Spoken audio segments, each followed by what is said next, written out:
आज के इस वीडियो में हम लोग जिस टॉपिक को कवर करने वाले हैं वो है 26 जनवरी या रिपब्लिक डे। आज पूरे भारत ने रिपब्लिक डे को बड़े हर्ष और उल्लास से मनाया है, लेकिन आज हम इस वीडियो में केवल ये जानने का प्रयास करेंगे कि आज ही ऐसा क्या हुआ था जिसकी वजह से रिपब्लिक डे या गणतंत्र दिवस को इतना महत्व दिया जाता है। आज सुबह ही सुबह जब हम लोग अपने घरों से निकले थे ध्वजारोहण के लिए, टाइमिंग 10 बजे की थी, तो इस बीच में आपने जितने भी लोगों को देखा, अजीब सा नशा, अजीब सा हर्ष, अजीब सी खुशी सभी लोगों के चेहरे पे व्याप्त थी।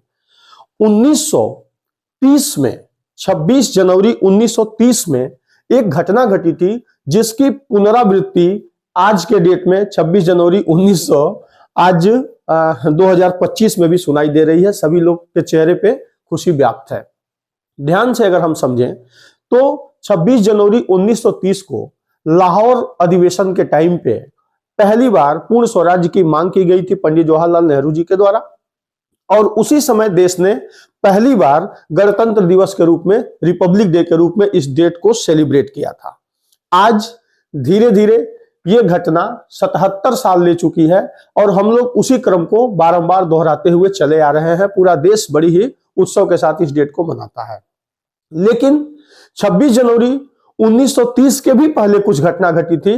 वो संविधान को और अंग्रेजों के दासत्व से छुटकारा दिलाने के लिए जो पहल था सभी लोगों के द्वारा, वो भी एक बहुत ही बड़ा मुद्दा था इस देश के लिए। खैर, इन सब बातों में अगर हम लोग चलेंगे तो इतिहास बहुत व्याप्त है। कुल मिला के जब पूर्ण स्वराज्य के बाद हम लोगों ने संघर्ष किया और 17-18 वर्षों के बाद जब आजादी हमारे सामने आ गई थी, 1947 के बंटवारा के बाद भारत और पाकिस्तान दोनों ने अपने कॉन्स्टिट्यूशन को बनाने का तैयारी प्रारंभ किया। कॉन्स्टिट्यूशन का मतलब यह था कि ऐसा नियम कानून जिसके सहारे ये देश चलेगा। देश को चलाने के लिए जो नियम बनाया गया उसी को संविधान का नाम दिया गया, वही कॉन्स्टिट्यूशन कहलाता है।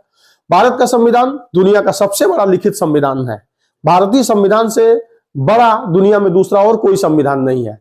खैर, धीरे धीरे तपस्या करने के बाद जब ये संविधान बन के तैयार हुआ तो 24 जनवरी 1950 को इसे संविधान सभा ने स्वीकार कर लिया, अपना लिया।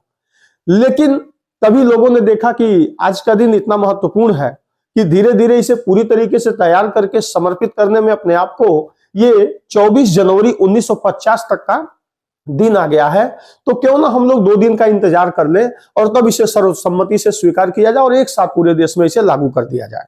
क्योंकि 24 जनवरी और 26 जनवरी दोनों के बीच में 2 दिन का अंतर था। एक छोटी सी घटना अगर आपके परिवार में घटे, जैसे किसी बच्चे का अगर नया नवजात शिशु है और वो जन्म लेता है 28 दिसंबर को, 29 दिसंबर को, 30 दिसंबर को, कभी कभी 31 दिसंबर को, तो घर वाले जरूर एक बार कहते हैं कि अगर ये कल पैदा हुआ रहता तो हम लोग 2 सेलिब्रेशन एक साथ कर लेते।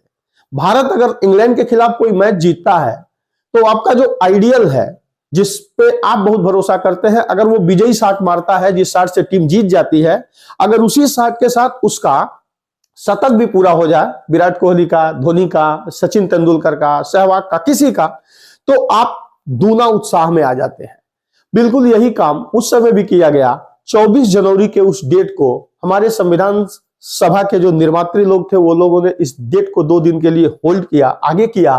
और जिस दिन 26 जनवरी सुबह ही सुबह जब सूरज की किरणें आसमान की तरफ आईं तो उस समय देश में एक अजीब सा माहौल था और 26 जनवरी 1950 को अपने देश में संविधान को मान्यता दी गई और संविधान को सर्वसम्मति से लागू कर दिया गया। इसलिए तब से लेके और आज तक 26 जनवरी को हम लोग रिपब्लिक डे या गणतंत्र दिवस के रूप में सेलिब्रेट करते हैं। आज के इस वीडियो में बस इतनी सी जानकारी। आगे शेष किसी वीडियो के लिए हम लोग फिर मिलेंगे। Thank you.